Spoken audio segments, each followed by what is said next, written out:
नमस्कार विद्यार्थियों, मैं कौशल सोनी, सहायक आचार्य संगीत कंठ, राजकीय मीरा कन्या महाविद्यालय उदयपुर।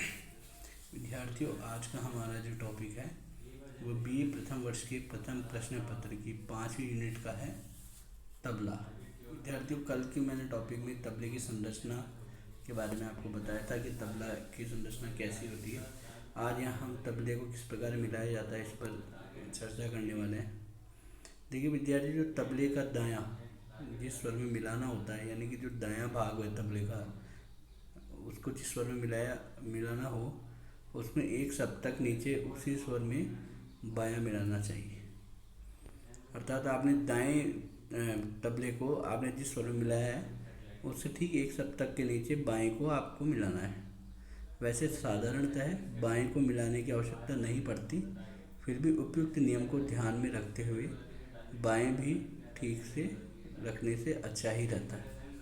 क्योंकि ये नियम है कि अगर आपने दायां जो तबला है उस स्वर जिस स्वर में मिलाया है उसे एक सप्तक नीचे के स्वर में आपको बायां स्वर मिलाना होगा। अर्थात जिस स्वर में आपने दायां तबला मिलाया है उसे एक सप्तक नीचे स्वर में आपको बायां वाला जो डग्गा होता है उसे मिलाना होगा। तबले को प्राय षडज या पंचम में मिलाते हैं, किंतु जिन रागों में पंचम स्वर वर्जित होता है उस समय मध्यम स्वर में तबला मिलाते हैं। वैसे सा में मिलाया जाता है, जिस स्केल से आप गा रहे हैं उसका जो सा है उससे आपको दाएं तबले को मिलाया जाता है। सर्वप्रथम किसी एक घर को मिलाकर दाहिनी ओर से उससे अगला जो घर है उसको मिलाना चाहिए। अर्थात जो हमारा दायां तबला है जिसको कि हम मादा कहते हैं, अगर उसके एक घर को आप मिला करके दाहिनी ओर से अगले घर को मिलाना चाहिए। इस प्रकार आगे सब घर आसानी से मिल जाते हैं।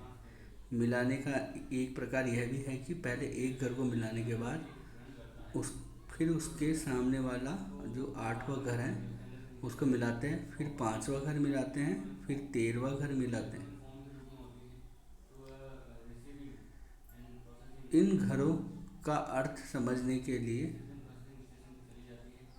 ये विद्यार्थी 16वां घर मिलाते हैं।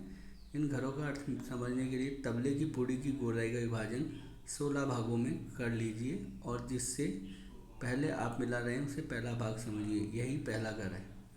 तबला मिलाने से पहले गायक या वादक के स्वर को जान लेना भी अत्यंत आवश्यक होता है।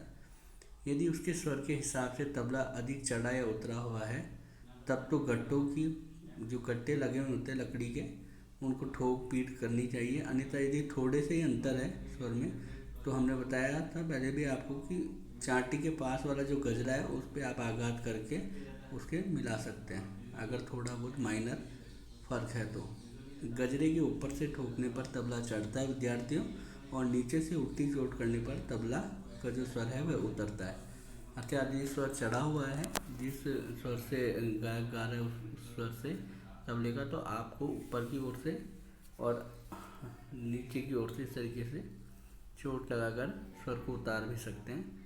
अर्थात नीचे की तरफ से चोट लगाएंगे अगर स्वर चढ़ा हुआ है तो, और अगर स्वर उतरा हुआ है तबले का तो ऊपर की ओर से गजरे पर चोट मारी जाएगी।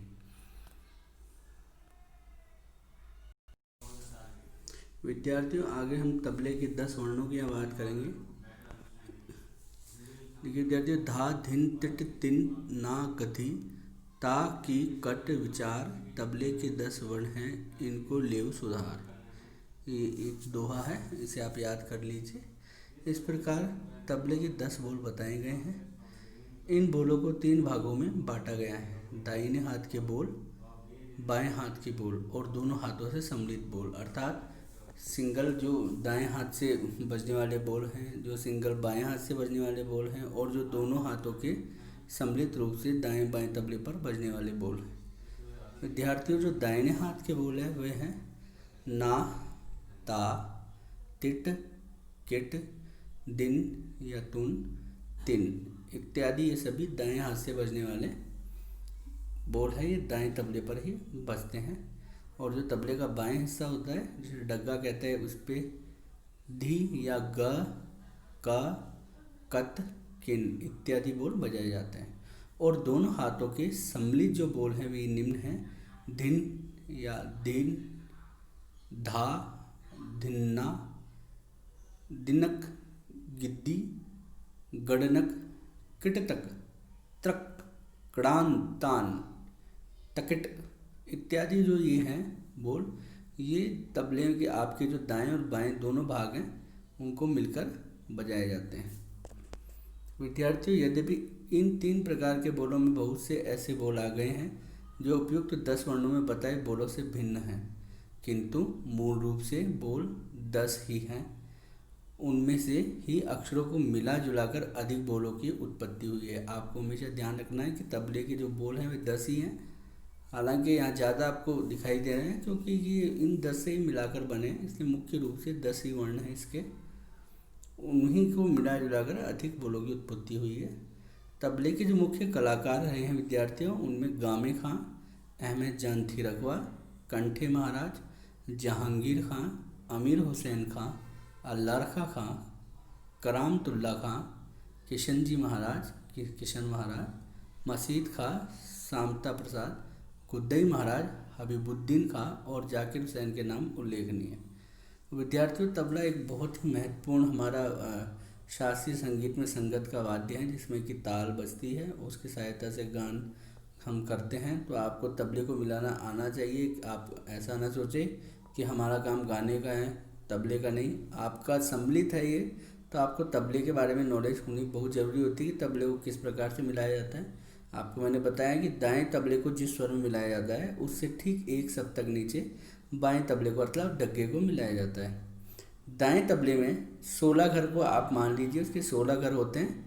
तो आप पहले घर जिसको मानते हैं उसको मिलाने के बाद क्रमशः उससे नेक्स्ट दाईं ओर से घर को लेते हुए मिला सकते हैं, या फिर आप पहले घर के बाद जो है 8वां घर मिला सकते हैं और फिर 5वां घर मिलाने के बाद 16वां घर मिला सकते हैं, यानी कि आमने सामने के घर हो गए।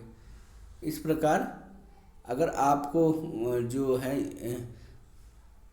अगर स्वर बहुत ज़्यादा उतरा या चढ़ा हुआ है तो आपको जो गट्टे लगे हुए हैं उनको, अगर स्वर उतरा हुआ है तो नीचे की तरफ ठोकना होगा, और अगर चढ़ा हुआ है स्वर तो ऊपर की ओर गट्टे को ठोकना होगा। और यदि बहुत कम माइनर फर्क है गाने वाले के स्वर से तबले का, तो आप चांटे के पास जो गजरा लगा होता है, अगर स्वर चढ़ा हुआ है तो उसको उतारने के लिए गजरे के नीचे से आप हथौड़ी से चोट कर सकते हैं, और यदि स्वर उतरा हुआ है तो गजरे के ऊपर से आप चोट करके हथौड़ी से तबले को मिला सकते हैं। विद्यार्थियों, तो मिलाने की बात थी। तबले के वर्ण मैंने आपको 10 बता ही दिए।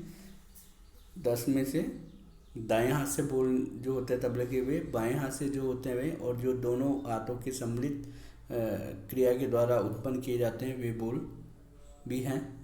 हालांकि बोल यहाँ ज़्यादा हो जाते हैं, परंतु मुख्य रूप से 10 ही वर्ण होते हैं जिनके कि आपसी मिश्रण से ही अन्य बोल भी पैदा किए जाते हैं।